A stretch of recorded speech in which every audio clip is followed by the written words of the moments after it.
Na vida de Putin há muitos segredos. Alguns conhecemos, outros não, e alguns provavelmente nunca saberemos, mesmo após sua morte. Mas existe o segredo mais importante, que na verdade muitos conhecem, e os demais simplesmente não querem acreditar nele, porque a verdade é assustadora demais. Esse segredo é a circunstância da chegada ao poder do futuro unificador das terras russas.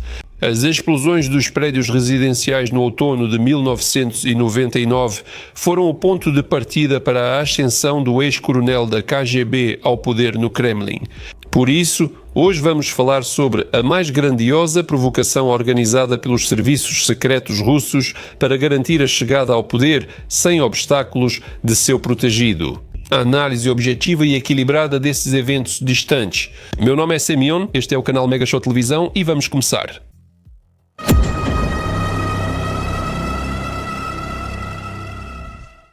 Agosto de 99.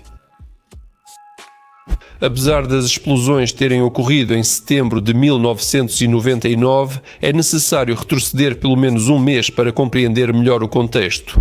Foi exatamente naquela época, em agosto de 1999, que começaram os processos que toda a humanidade ainda enfrenta até hoje. Em um dos vídeos anteriores eu contei porquê e em quais circunstâncias o círculo de Yeltsin escolheu Putinik como o sucessor mais adequado. Assim, foi lançada a Operação Sucessor, e nessa operação, aparentemente, tudo havia sido pensado. O velho e debilitado Yeltsin, odiado pela maioria dos russos, transferia o poder publicamente a um funcionário jovem e sem escândalos, um burocrata cinzento e entediante. Ao estilo de Brezhnev, que no fundo não representava nada de especial e por isso deveria se tornar uma figura facilmente controlável. E, ao chegar ao poder, ele deveria garantir a imunidade de Yeltsin e de sua família, assim como das fortunas bilionárias acumuladas com tanto esforço. Putin era assim em agosto de 1999, um administrador comum como muitos no círculo de Yeltsin. Poucos das massas populares sabiam sobre ele, pois liderava o órgão mais fechado do país, o Serviço Federal de Segurança. E então, de repente, um raio em céu claro. No dia 9 de agosto, entre as massas populares, Yeltsin o nomeia como primeiro-ministro interino e, em um pronunciamento na televisão, o chama oficialmente de seu sucessor. Uma semana depois, a Duma Estatal aprova sua escolha com maioria dos votos. Assim, na Rússia, ignorando todas as normas constitucionais, surgiu um verdadeiro príncipe herdeiro. Só que, ao contrário das monarquias antigas, onde o herdeiro do trono era preparado desde pequeno para governar o país. Putin não foi preparado para governar. Sua candidatura, como já disse, resultou de intrigas e jogos de poder. No entanto, faltava algo essencial nos planos da elite russa. Para se tornar um czar de pleno direito, o príncipe herdeiro precisava passar por uma pequena formalidade: as eleições. Afinal, o presidente é produto da vontade e expressão da maioria da população adulta e não dos oligarcas e ministros. Por isso, a escolha dos capangas de Yeltsin precisava ser confirmada por meio de votação. E aí havia sérios problemas. Diferente das eleições modernas na Rússia, com vencedores previsíveis no final dos anos 90, era impossível prever o resultado. A década anterior foi caracterizada, pelo menos, por uma relativa liberdade de expressão e democracia. Hoje é difícil crer nisso. A Rússia foi brevemente um Estado democrático, mas com muitos problemas: corrupção, domínio dos oligarcas e uma população politicamente imatura, facilmente manipulada por esquemas e truques eleitorais. Ou seja, a democracia era imatura, ainda não totalmente enraizada no solo russo, mas ainda assim, democracia é democracia. E ela poderia ter colocado um fim nos planos dos governantes da época. Eles temiam seriamente que, se a candidatura de Putin fosse submetida à votação popular, ele poderia facilmente perder para políticos mais experientes, como Grigory Yavlinsky, Boris Nemtsov ou até mesmo para o eterno comunista Gennady Zyuganov. E se fossem realizados debates eleitorais, aí então seria um desastre total. Uma pessoa fechada e carrancuda, um típico introvertido, que só sabe responder lendo de um papel, dificilmente agradaria ao público. Políticos experientes em debates parlamentares o teriam derrotado facilmente. Durante seus estudos na Escola Superior da KGB, Vladimir Vladimirovich foi considerado inadequado para ser agente, pois não tinha habilidade para recrutar novos agentes. E quanto às possíveis falsificações dos resultados da votação, nem mesmo a vertical corrupta de Yeltsin poderia inventar resultados altos para uma pessoa que os eleitores simplesmente não conhecem. Todos que tiveram qualquer relação com as eleições entendem perfeitamente que só dá para acrescentar uns poucos por cento, no máximo 5%, se não fica muito na cara. Yanukovych, em sua época, criou para si mais de 10% e acabou recebendo a Revolução Laranja. Mas vamos voltar ao nosso assunto. Na situação que se formou, havia apenas uma saída. Era preciso inflar tanto a popularidade do Putin que nenhuma eleição pudesse assustá-lo e a grande coroa imperial fosse parar nas mãos certas. Mas como conseguir isso é uma questão extremamente complicada. Em 1999 já dava para usar a experiência ucraniana e distribuir trigo sarraceno aos eleitores. E por que não seria uma boa opção? Muitos devem se lembrar da época em que candidatos a cargos importantes subornavam eleitores. 1 quilo de trigo sarraceno, macarrão, uma garrafa de óleo, um pote de óleo de girassol, leite condensado e algumas latas de peixe enlatado e, se tiver sorte, ainda vem carne enlatada. Esse era o kit básico de alimentos, voto garantido no bolso. Mas também seria possível aumentar aposentadorias, bolsas de estudo e melhorar benefícios sociais. Um pouco sim, mas garantindo que no futuro as coisas vão melhorar ainda mais. Um cenário padrão, não é mesmo? Mas não é à toa que o segundo presidente da Ucrânia, Leonid Kuchma, chamou suas memórias de Ucrânia não é Rússia. Só que esse princípio funciona também ao contrário. A Rússia também não é a Ucrânia. E os métodos ucranianos de alcançar a vitória nas eleições, para dizer o mínimo, não eram totalmente aceitáveis. Primeiro, isso exige recursos extras. Segundo, poderia ter sido feito sem eles. Só que, em vez de trigo sarraceno, podem ser usadas vidas humanas e o medo de perdê-las. Uma opção infalível. Tiraram da manga a carta chechena. Então, qual foi a decisão tomada? Em primeiro lugar, é preciso criar na sociedade russa uma atmosfera de medo rígido e total, pois é mais fácil manipular pessoas assustadas. Eles sempre seguirão aquele que mostrar o caminho certo. Em segundo lugar, surge um nobre cavaleiro salvador em um cavalo branco ou em um Mercedes branco, isso não importa tanto. E, em terceiro lugar, o povo agradecido vota unanimemente nas eleições pela liberdade de seu libertador. E ele entra solenemente no grande palácio do Kremlin e se instala lá para sempre. É assim simples e bonito. Em todo esse esquema, o ponto mais difícil era o primeiro: como criar essa atmosfera de medo? A experiência histórica mundial prevê apenas duas opções óbvias: ou através da guerra, ou por meio do terror. O círculo de tchequistas de Putin decidiu agir dos dois modos e lembrou da Chechênia. A Chechênia já era há muito tempo um espinho na garganta tanto dos agentes da Serviço Federal de Segurança quanto dos generais do exército, assim como de todos aqueles que acreditavam na grandeza imperial da mãe Rússia e negavam o direito dos povos à autodeterminação.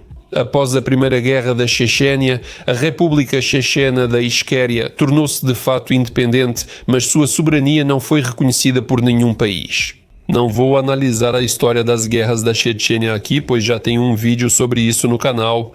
Só vou dizer que muitos entre a liderança russa sonhavam com uma revanche e com o retorno da Chechênia ao seu controle. E Putin, em sua pessoa, representava perfeitamente todos esses anseios.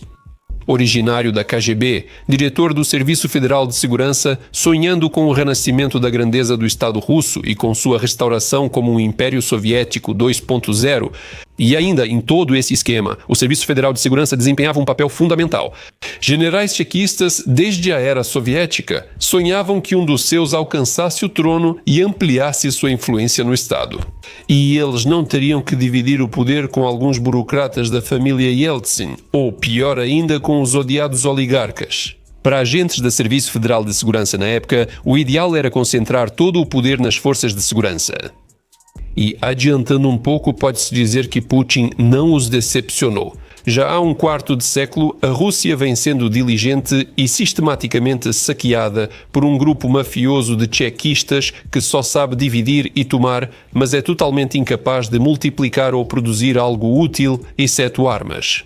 Agora, vamos direto ao assunto. Para começar, era necessário organizar a Segunda Guerra da Chechênia de modo que os chechenos atacassem primeiro, para que Moscou parecesse o lado que estava se defendendo, e isso foi alcançado. Militantes entre os islamistas mais radicais, chamados de Wahhabitas, atacaram a vizinha República Russa do Daguestão para espalhar ainda mais a bandeira da Jihad. E Moscou, em retaliação, declarou uma operação antiterrorista. Assim teve início outra guerra no Cáucaso. À primeira vista, tudo parece certo e legal. Terroristas atacam, soldados libertam, como em países normais e civilizados. Só que uma coisa chama atenção. Os militantes atacaram em 7 de agosto de 1999. E 2 dias depois, Putin se torna o sucessor de Yeltsin. Como dizem por aí, coincidência. Eu não acho. Provavelmente, os serviços secretos russos organizaram a invasão do Daguestão usando militantes wahhabitas. Muitos líderes do Hizb ut-Tahrir al-Islami eram agentes do Serviço Federal de Segurança, o que tornava possível a provocação. E depois, sob a liderança do forte e corajoso primeiro-ministro Vladimir Vladimirovich, libertar o Daguestão do inimigo. Fica uma imagem perfeita. Você mesmo cria o problema e você mesmo resolve, exatamente no espírito das operações especiais dos chequistas. E para completar o quadro, é preciso adicionar mais alguns detalhes. Esse tipo de provocação seguia totalmente as tradições da VCHK, Comissariado do Povo para Assuntos Internos, e KGB. Lembre-se, por exemplo, do assassinato de Sergei Kirov em 1934, que Stalin usou como pretexto para iniciar as repressões em massa. E quanto à presença de agentes russos entre os líderes da Chechênia, um exemplo marcante pode ser o pai do atual fiel soldado de Putin, Don Ramzan Kadyrov.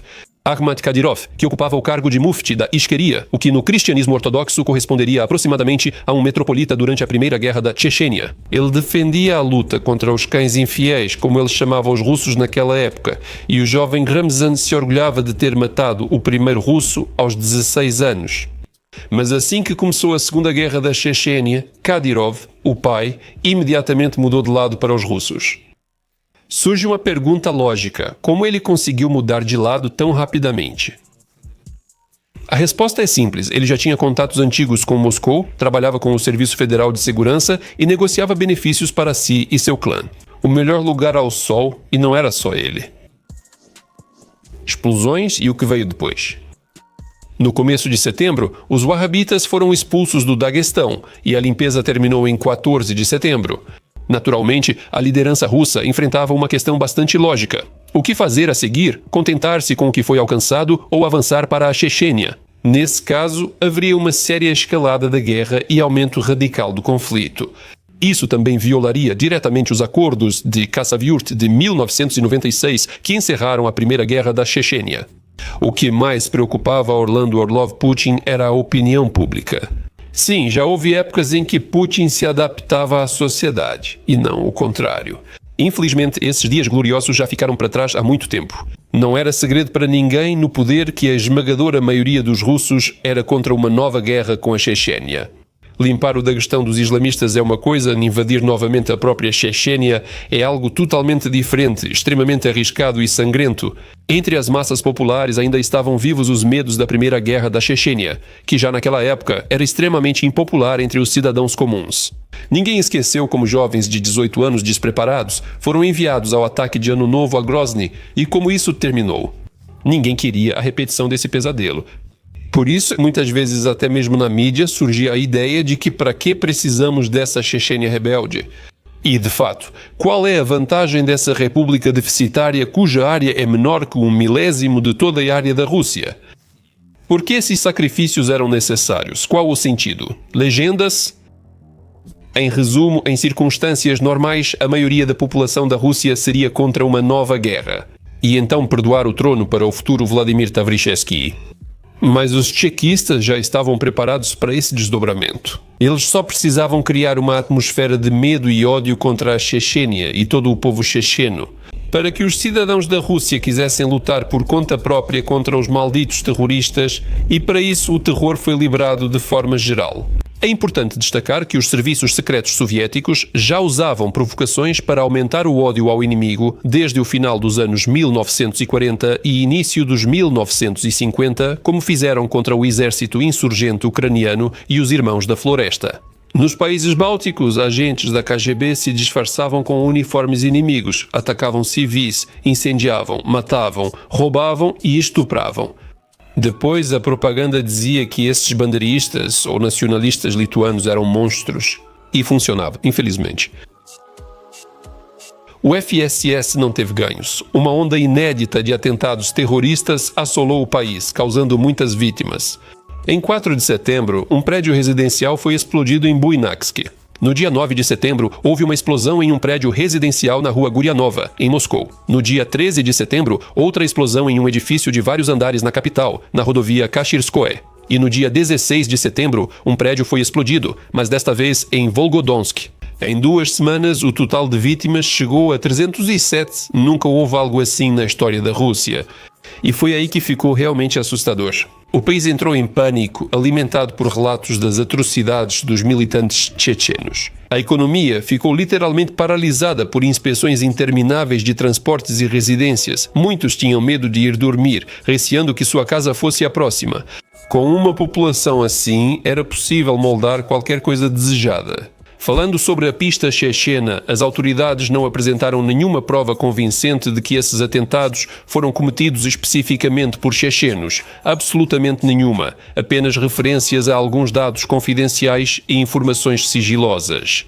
Nenhum checheno foi capturado no local do crime e nenhum dos grupos chechenos assumiu a responsabilidade por esses atentados. Nem mesmo Shamil Basaev e o mercenário árabe conhecido como Khattab, que tinham a reputação de serem os mais radicais wahhabitas. Depois, pesquisadores contrários a Putin disseram que no outono de 1999, os chechenos eram os menos interessados em nova guerra com a Rússia, para a qual não estavam preparados. E menos ainda desejavam novo agravamento da situação política interna iniciado pelos atentados. Ao contrário, a liderança da Ichkeria buscava apoio de alguns países estrangeiros, mas as explosões dos prédios e a Segunda Guerra da Chechênia arruinaram totalmente seus planos. No entanto, ninguém mais fazia essas considerações e, com o tempo, expressá-las publicamente tornou-se extremamente perigoso para a vida e a saúde. A partir daí, tudo ocorreu como previsto. As autoridades acusaram a Chechênia de organizar os atentados brutais, realizando ataques aéreos contra Grozny e outras cidades chechenas. Interessante como ajudaram no combate ao terrorismo. Depois Putin, simulando combater o radicalismo islâmico, lançou sua frase de efeito prometendo eliminar os terroristas no banheiro. E no dia 30 de setembro começou uma invasão terrestre completa na Chechênia, e ninguém sequer reclamou. E mais ainda, segundo pesquisas de sociólogos, 61% dos entrevistados apoiaram o envio de tropas para a Chechênia, enquanto em agosto esse número era de apenas 24%. Foi assim que, em apenas um mês, foi possível virar a estrutura social de cabeça para baixo. Açúcar de Ryazan. Mas sobre todas essas artimanhas dos chequistas, talvez nunca tivéssemos sabido se eles não tivessem cometido um erro, mas um erro extremamente importante. Esse fracasso aconteceu logo após as 4 explosões anteriores. Na verdade, nisso seria o 5º, mas Deus teve misericórdia desta vez. Imagine a cena em 22 de setembro de 99, cidade de Ryazan, bairro residencial, o mais típico prédio de 12 andares. Tarde da noite, já escuro, ele volta do trabalho.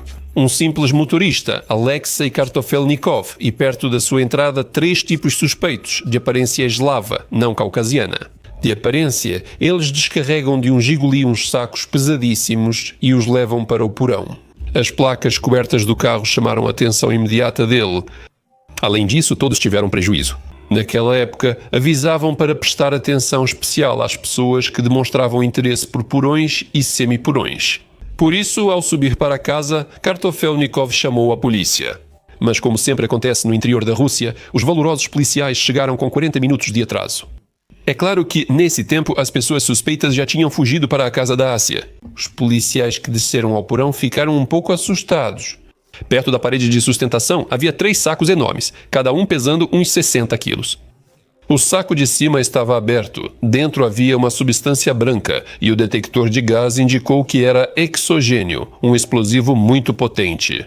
Também foram encontrados no saco um relógio eletrônico feito em forma de pager e 3 pilhas conectadas por fios. O dispositivo estava programado para acionar às 5h30. O detonador era uma cápsula de cartucho de caça cheia de pólvora. Especialistas em explosivos foram chamados ao local.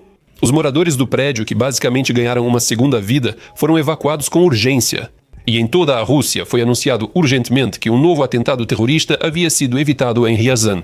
Forças de segurança da cidade estão em alerta. O plano Perkhvat foi acionado e todas as saídas de Ryazan bloqueadas. As autoridades apoiaram a versão de um atentado terrorista evitado, aumentando o pânico em Ryazan, o que era conveniente para Putin e seu círculo. Mas quando as forças de segurança locais conseguiram encontrar a pista dos supostos terroristas e até começaram a detê-los, de repente veio uma ordem de Moscou para cancelar a operação. E o braço direito de Putin, o diretor do Serviço Federal de Segurança Patrushev, afirmou que a versão oficial mudou e que em Ryazan não houve atentado terrorista evitado. Tudo o que ocorreu eram exercícios antiterroristas especiais. Nos sacos encontrados não havia hexogênio, mas açúcar comum. Uma reviravolta dessas é difícil de imaginar em um país normal, mas na Rússia tudo é possível.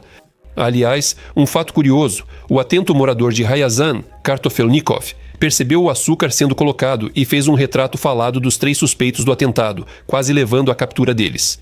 Nos 15 anos seguintes, ninguém se lembrou dele, e então, de repente, no verão de 2014, ele reapareceu em Donbass. Acontece que um desses 3 caras se parece muito com o nosso velho conhecido, o herói de Slaviansk e Kramatorsk, Gerkin Strelkov, que justamente em 1999 servia no Serviço Federal de Segurança e era considerado um mestre em várias sabotagens e provocações. Em 2014, o Serviço de Segurança da Ucrânia interceptou uma conversa dele com um comparsa. Naquela época, Gerkin propôs explodir prédios residenciais em Donetsk e culpar as autoridades ucranianas pelas explosões. A experiência dos anos anteriores fez diferença, como se vê. Sem deixar rastros.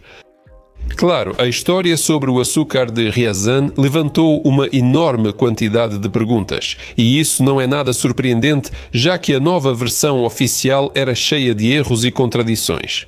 Nem faz sentido parar em cada uma delas. É melhor ler o livro Serviço Federal de Segurança Explode a Rússia ou assistir ao filme baseado nele, Atentado contra a Rússia. Ele é frequentemente removido do YouTube por ordem das autoridades russas, mas cidadãos preocupados continuam repostando. Os autores desta pesquisa são o historiador e ativista social Yuri Felshchinsky, além do ex-agente do Serviço Federal de Segurança Alexander Litvinenko, que se especializou justamente no combate ao terrorismo e tinha inúmeras conexões no círculo de Putin.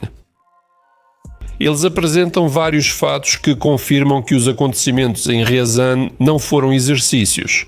Por exemplo, a telefonista Nadezhda Yukhanova, ao ser instruída a interceptar ligações suspeitas, registrou uma conversa entre Moscou e Ryazan, onde alguém de Moscou manda o interlocutor sair da cidade um por vez. E, como depois ficou claro, o número do assinante de Moscou pertencia ao aparato central do Serviço Federal de Segurança Checkmate. Aliás, o destino de um dos autores deste estudo, Litvinenko, foi realmente lamentável. Com medo de represálias dos ex-colegas, ele fugiu para o Reino Unido e obteve asilo político. Lá, ele criticava ativamente a política das autoridades russas e o próprio Putin. Por isso, em 2006, ele foi envenenado por agentes russos. Como veneno, foi usado polônio radioativo, por isso as imagens de Litvinenko morrendo e careca rodaram o mundo todo. O destino de outra apoiadora do agente, a jornalista Anna Politkovskaya, também foi tragicamente interrompido. Ela foi uma das primeiras na Rússia a prever a transformação do regime de Putin em uma verdadeira ditadura.